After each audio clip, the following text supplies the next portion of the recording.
એ ભાવિન, આ કામ કરવા વાળા બેન આવ્યા નહીં? તું ફોન કરીને પૂછી તો જો કે આવ્યા કેમ નથી. અરે હમણાં આવશે મમ્મી, 5-10 મિનિટ રાહ જોવો, નો આવે તો પછી ફોન કરું. સારું, વાંધો નહીં.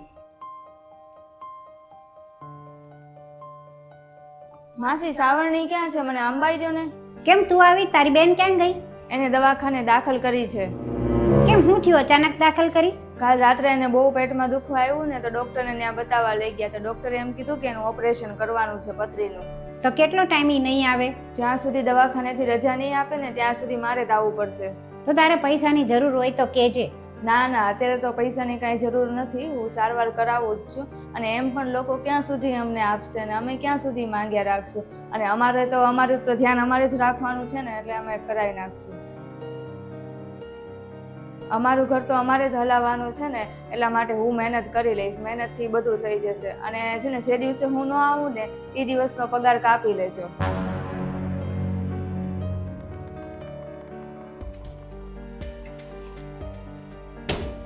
અત્યારે આટલા રાખ, પછી તારે જરૂર હોય તો મને કહેજે.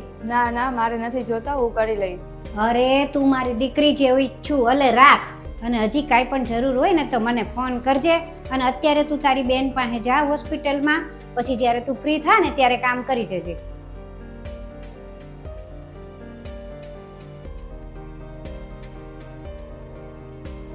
મમ્મી હાલો, હવે ફ્રી થઈ ગયા તો આપણે જઈ આવીએ મંદિરે, પછી મારે ઓફિસ જવાનો ટાઈમ થશે. તમે કહેતા હતા ને કે થોડુંક દાન પુણ્ય કરવા જવું છે. ના ના, હવે મંદિરે કાંઈ જવાની જરૂર નથી. કેમ?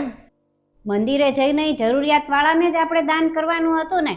તો આ તો આપણા ઘરના સભ્ય જેવી જ છે, તો એને મેં આપી દીધું દાન.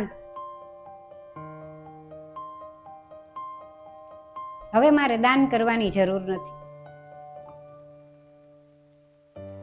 નમસ્તે મિત્રો, આ વિડીયો પરથી એટલું જ સમજાવવું છે કે ઘણી વખત આપણે એવું જોઈએ છીએ, આપણે એવું વિચારતા હોઈએ છીએ કે કોઈ જગ્યાએ આપણે દાન કરીએ, કોઈ જગ્યાએ આપણે પુણ્ય કરીએ, જેથી કરીને સામેવાળા વ્યક્તિને જરૂરિયાત જે છે એ પૂરી થાય.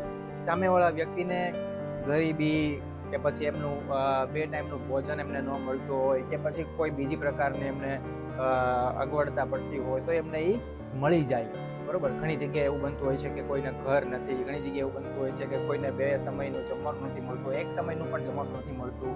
અને જેમ અમે આ વિડીયોમાં બતાવ્યું કે જેમને હોસ્પિટલના એટલે કે દવાખાનાની સારવારના રૂપિયાની જરૂર છે, હા ઘણી જગ્યાએ મફત થાય છે, એમાં ના નથી પાડતો, પણ અમુક રૂપિયા તો જરૂર પડે જ. જેમ કે દવાના, ઘરે આરામ કરતા હોય ત્યારે ઘરના જે કંઈ ખર્ચા છે એ બધા વધતા હોય છે. ઘરે આવતા મહેમાનો જે કે સારવાર માટે પૂછપરછ કરવા માટે આવતા હોય છે કે પછી ખબર પૂછવા આવતા હોય છે આપણા સગા સંબંધીઓ, તો એમને થોડો ઘણો નાસ્તો કરાવવો પડતો હોય છે. પછી પાછળથી જ પાછા એ બોલતા હોય છે કે અમને આવું છે, અમને આવું. તો આ બધી વસ્તુ ઝીણી ઝીણી બાબતોને ધ્યાનમાં રાખીને તો એ ખર્ચા વધતા હોય છે. પણ એ એવા ખર્ચા છે કે જે રોજબરોજના જીવનમાં નથી આવતા, ક્યારેક જ આવી જાય છે.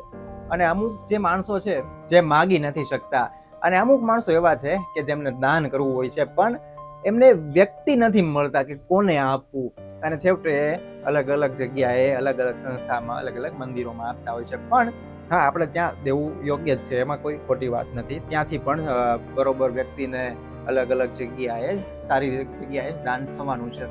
પણ જો આપણા નજીકમાં જ, આપણા સામે જ એ વ્યક્તિ મળી જાય તો ખૂબ જ સારું થઈ જાય. એટલા માટે આ 2 વ્યક્તિનું મિલન થઈ જાય ને, કે જે માગી નથી શકતા, જેમને જરૂર છે, અને જે દાન આપવા માંગે છે અને વ્યક્તિ નથી મળતા, તો ખૂબ જ સારું કહેવાય. બસ એટલું જ કે જો તમારે દાન આપવું હોય, કોઈ જગ્યાએ મદદ કરવી હોય તો તમારા આસપાસથી જ શરૂ કરજો. તમે સામેથી પૂછજો, પૂછવામાં કોઈ શરમ નહીં રાખવાની. હા, પછી ભલે એ કહેતા કે ના અમારે જરૂર નથી, ભલે પછી એ આપી દેતા, કદાચ અમે એમના એડવાન્સમાં પણ આપીએ અને પછી ભલે એ આપણને પરત કરતા, પણ એ સમયની જરૂરિયાત એમને પૂરી થાય. બાકી વિડીયો ગમ્યો હોય તો લાઈક, શેર અને કમેન્ટ કરજો.